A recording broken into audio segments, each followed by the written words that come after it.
Shri Joseph C Mathew പറഞ്ഞ പോലെ ഇത് ഒരു ഡയറി കുറിപ്പിൽ നിന്ന് തയ്യാറാക്കിയതാണ്. എന്ന് പറഞ്ഞാൽ ആ സംഭവങ്ങൾ നടക്കുന്ന കാലഘട്ടത്തിൽ തന്നെ ഉള്ള കുറിപ്പുകളാണ്. ഇത് വി എസിനെ പോലുള്ളൊരു വ്യക്തിയെ കുറിച്ച് എഴുതുമ്പോൾ അദ്ദേഹം ഏകനായിട്ട് ഒറ്റയ്ക്കുള്ള വ്യക്തിയല്ല. അദ്ദേഹത്തിൻ്റെ ബാക്ക്ഗ്രൗണ്ടിൽ രാഷ്ട്രീയക്കാരുണ്ട്, ബ്യൂറോക്രാറ്റ്സ് ഉണ്ട്, മാധ്യമപ്രവർത്തകരുണ്ട്. സോ ഇവരെയൊക്കെ പരാമർശിക്കാതെ ഇങ്ങനൊരു കഥ എഴുതാൻ പറ്റത്തില്ല.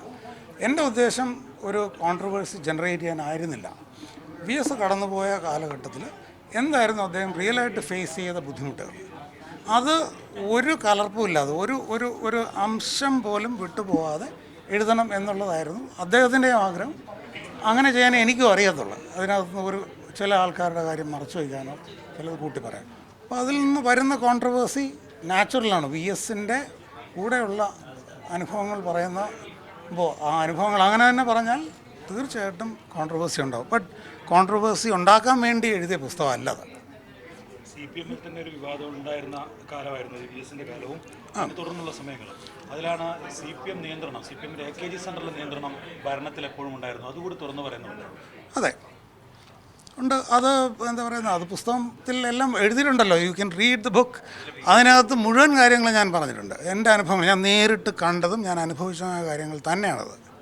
ചില മണ്ഡലങ്ങളെ തോൽപ്പിച്ചു പിണറായി വിജയൻ എന്ന് വി എസ് തന്നെ പറഞ്ഞു എന്നാണ് ആ പുസ്തകത്തിൽ അങ്ങ്. അതെ, ആ പേജ് നോക്കിയോ, കൃത്യമാണ്, അങ്ങനെയാണ് പറഞ്ഞത്. 14 മണ്ഡലങ്ങൾ പറഞ്ഞു.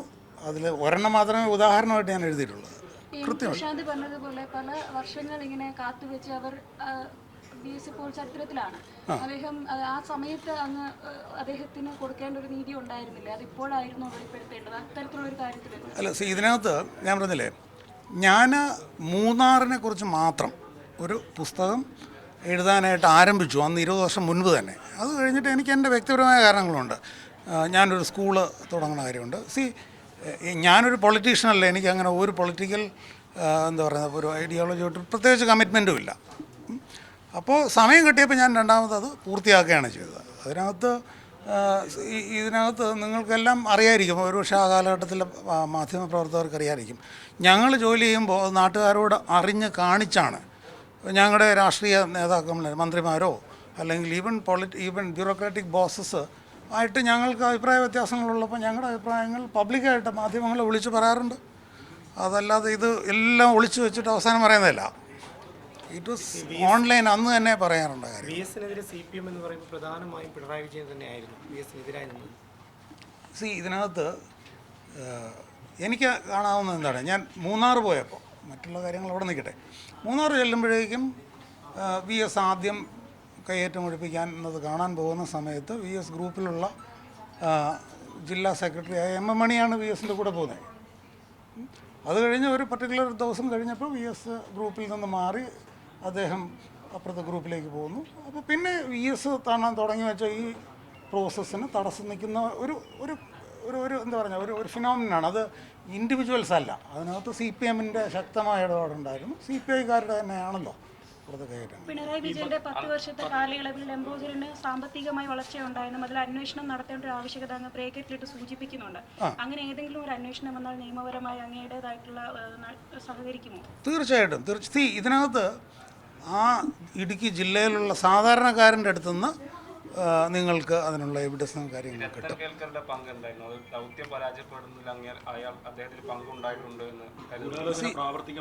ഇതിനകത്ത് ഞാൻ രത്തൻ കേൽക്കറുടെ കാര്യം പറയട്ടെ.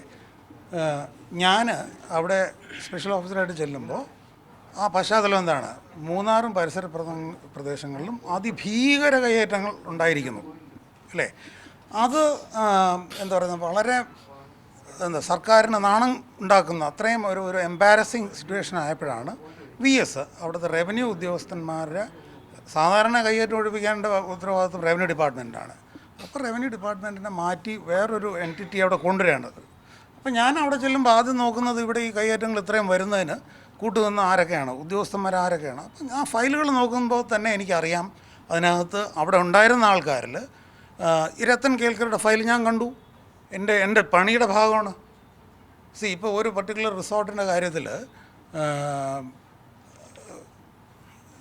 28 ഒരു എന്താ പറയുന്നത്, ഒരു ഏലം തോട്ടമാണ്, ഏലം ലാൻഡാണ്. അതിനകത്തുനിന്ന് എല്ലാ വൃക്ഷങ്ങളും നീക്കിയിട്ട് അതിനകത്ത് 42 കോട്ടേജസ് പണിഞ്ഞിരിക്കുന്നു.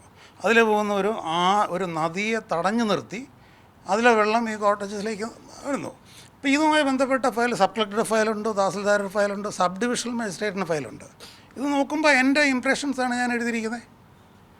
ഏറ്റവും പുതിയ വാർത്തകളും വിശേഷങ്ങളും വിരൽത്തുമ്പിലറിയാൻ സീ മലയാളം ന്യൂസ് എല്ലാ ഡിജിറ്റൽ പ്ലാറ്റ്ഫോമുകളിലും ലഭ്യം.